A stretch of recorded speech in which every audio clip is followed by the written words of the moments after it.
Behind me, the Pałac Pod Blachą here in Warsaw. This is the home of Prince Józef Poniatowski. His home, the place where he had his famous parties, also the War Office. Who was Józef Poniatowski? He was in fact a major figure in Polish history. Patriot, general, Minister of War, sometime Marshal of France. Join me in this episode of Poland Daily History, where we learn more about this remarkable Polish figure.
We're in the salon of the copper-roofed palace here in Warsaw, adjacent to the royal castle, and I'm joined today by Dominik Szczęsny-Kostanecki, who is a historian and is currently doing a PhD at the University of Warsaw. Dominik, welcome.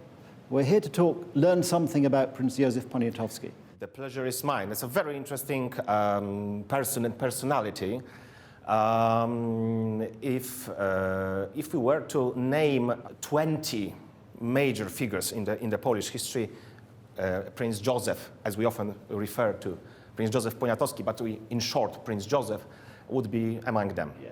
And can we just say a few words about his early life? He was actually born in Vienna, I understand. He was born in Vienna in the Kinsky palace because his mother was a Kinsky, so the Bohemian aristocracy, and his father, Andrew Poniatowski, was brother to the last Polish king, Stanisław. So, to cut the long story short, Józef was a nephew to the last king of Poland. And of course, I think he had quite a good relationship with the last king, because his own father died when he was only 10. He soon replaced his father in that role. He wasn't his only nephew, but he was definitely his favorite. Very important political things were happening in Poland. By the end of the 80s, he summoned his nephew from Vienna to Poland and appointed him a military commander in the Because it started his career actually in the Austrian army initially. He started, today it would be unthinkable to change armies like this, because he started in fact in the Austrian army, then he moved to the Polish, and by the end of his life, he became a French marshal. So in fact, he served in 3 armies. Today it would be impossible, but times were different. Well, I think times are different then, and countries changed, allegiances changed, particularly in this part of the world.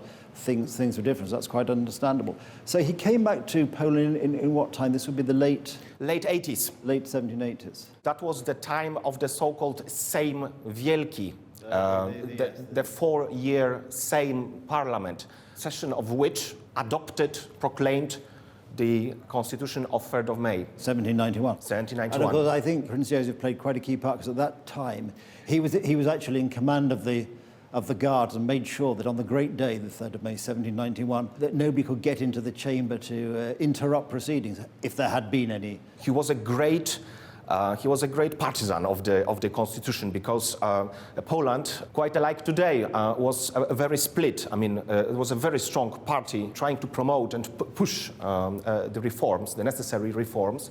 But there was also a very strong conservative political opinion, and these people were ready to fight, literally fight against the Constitution. I mean, when we looked at it, it was a great achievement to actually pass such a forward-thinking constitution.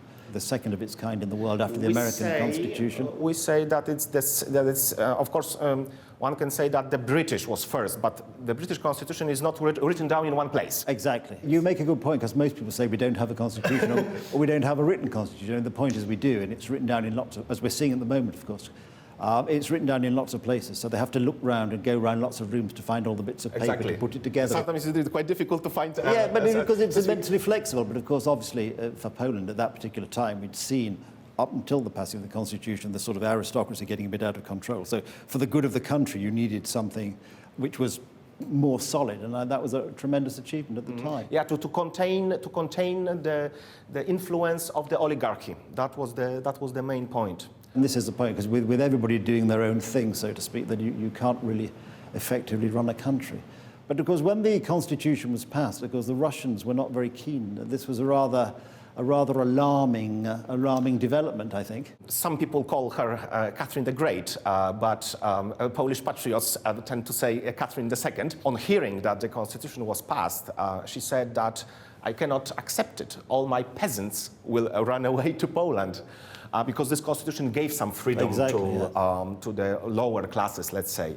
And that's why she sent troops to Poland to install a government that would be pro-Russian.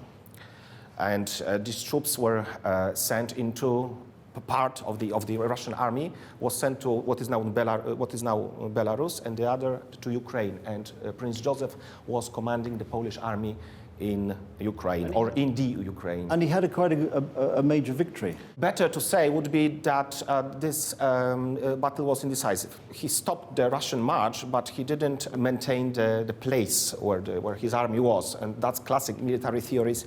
We say that when you don't maintain the place, the battle is lost.